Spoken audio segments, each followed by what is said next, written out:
Good morning, everyone. My name is Casey Kagelmeyer. I am one of the newest members of your team.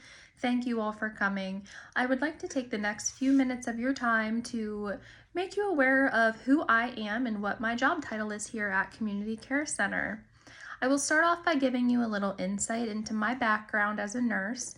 This is my first care coordinator position, so it is new to both Community Care Center and to myself.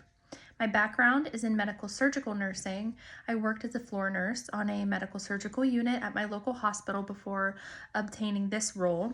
I have been a nurse for 9 years. 7 of those years have been as a licensed practical nurse, and the last 2 have been as a registered nurse.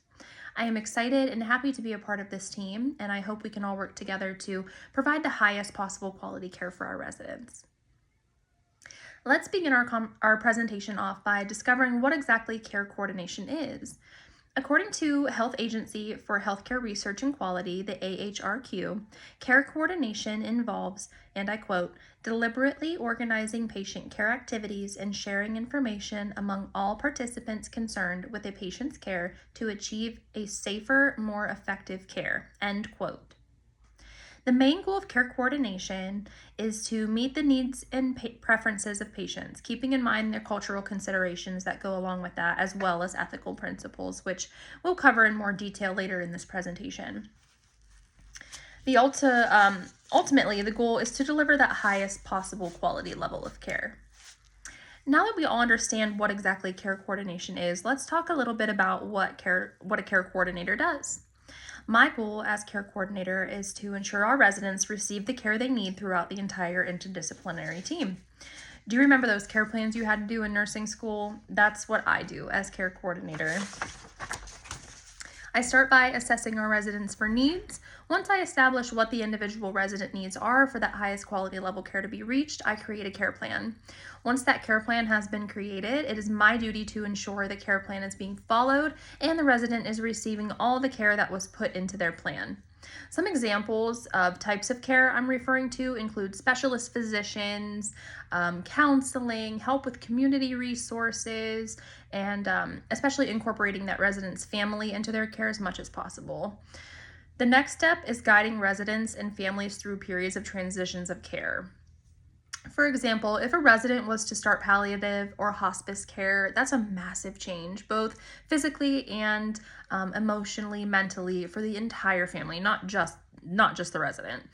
It's important to provide resources such as family counseling, grief counseling services for the resident and the family, and that's all included in what I would do as a care coordinator. With that being said, care coordination is not only resident-centered, it is resident-patient family-centered. Coordination of care requires work by the entire interdisciplinary team, and it's very assessment-driven, meaning every patient will require specific needs to reach their highest level of care. More on family involvement. So it is so important to include family members, especially those caring directly for the patient, whether or not they come into community care center and help out or they take care of a family member at home. It's really important to include those family members directly, especially in decision making for the resident. Family opinions do matter with care coordination. When coordinating care, especially with an entire family unit, it's important to take a step back and consider that family's cultural and religious background. Culture and religion have a large impact on the way a patient chooses how their treatment routes are going to go, which treatments they're going to choose, if they're going to choose treatment at all. Culture and religion, it's very important to respect that. You should never pass judgment on a family for choosing a specific treatment route based on their cultural or religious preferences.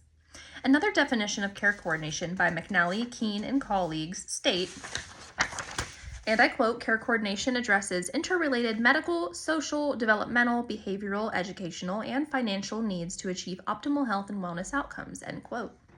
Care coordination, again, is not all about physical well-being. It incorporates all aspects of care and treats the patient holistically. The next topic I will be covering is change movements. According to Harvard Business School on their website online.hbs.edu, article titled 5 Critical Steps in Change Management Process, quote, change management is the process of guiding organizational change to fruition from the earliest stages of conception and preparation through implementation and finally to resolution. End quote. Change theories are good guides when developing a change process. They lead to smoother transitions and increase the likelihood that your team's going to find success with the change. One change theory I will mention is Lewin's theory of plan changes. This theory is a 3-step process to ensure the smooth transition from an old process to a new. The first step of Lewin's theory is unfreezing. Unfreezing is the act of realizing that there is a change that is going to be necessary for success. Step 2 then would be moving. Moving consists of initiating that change. Step 3 is then refreezing. So refreezing is implementing that change and having that become your new norm. And that is according to Barrow and Anna-Majaro. Using a change theory as guide is a helpful way to streamline and smooth over the process of implementing new processes into the organization or into daily practice. Changes, while sometimes difficult, can be a great thing and lead to better outcomes for the residents. This next slide covers ethical concerns as they relate to the coordination of care. Ethical principles are a need-to-know topic among the healthcare team. The 4 main ethical principles consist of autonomy, beneficence, justice, and non-maleficence. Autonomy allows the patient to make their own healthcare decisions. There is a step in front of that.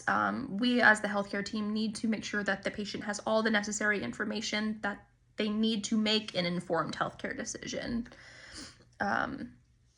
Beneficence is practiced when healthcare teams keep the resident or the patient's best interest in mind while coordinating care. The benefit of the resident or patient from the care we provide should be that highest level of care standard.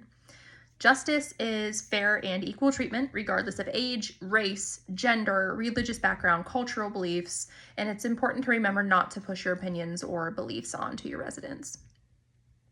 Last is non-maleficence. This means do no harm. We as nurses, we learn this all through nursing school, do no harm. It's kind of like a nursing creed almost. And it's protecting the patient from harm that will lead, protecting the patient from harm will lead to a better outcome for residents and healthcare teams. You never want to push for a treatment plan that could potentially make things worse. You always want to keep your patient's best interest in mind. This final informational slide contains subject matter regarding healthcare policy provisions. I will just briefly cover 2 federal healthcare policy provisions. First, the Affordable Care Act. The Affordable Care Act was established in 2010. It allows individual access to health insurance and more affordable healthcare. Under the Affordable Care Act, hospitals are required to employ registered nurse care coordinators. This is according to the Affordable Care Act's website. These care coordinators are used to ensure patients receive the highest quality, most holistic care, which provides better outcomes for patients and for the organizations.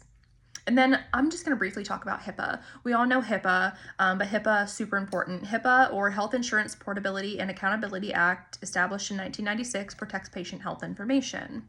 HIPAA is a great way to protect patients, but also has the ability to hinder our interdisciplinary team care a little bit. Sometimes it can be a little hard to keep that collaborative process going when there's such strong restrictions on sharing of protected health information. So as you can see, there is a lot that goes into working as a care coordinator, but at the end of the day, the patients always come first. As a healthcare team, we have the obligation to the patient to protect them and treat them with the best possible outcomes and highest level of care in mind. We're always striving to reach that the highest possible level we could get for them. So I want to thank you all very much for joining with me today. I hope you have a better understanding of what I will be doing here as care coordinator. I look forward to being a part of this team here at Community Care Center. Please reach out to me with any questions or concerns you have regarding this care coordination process. Thank you.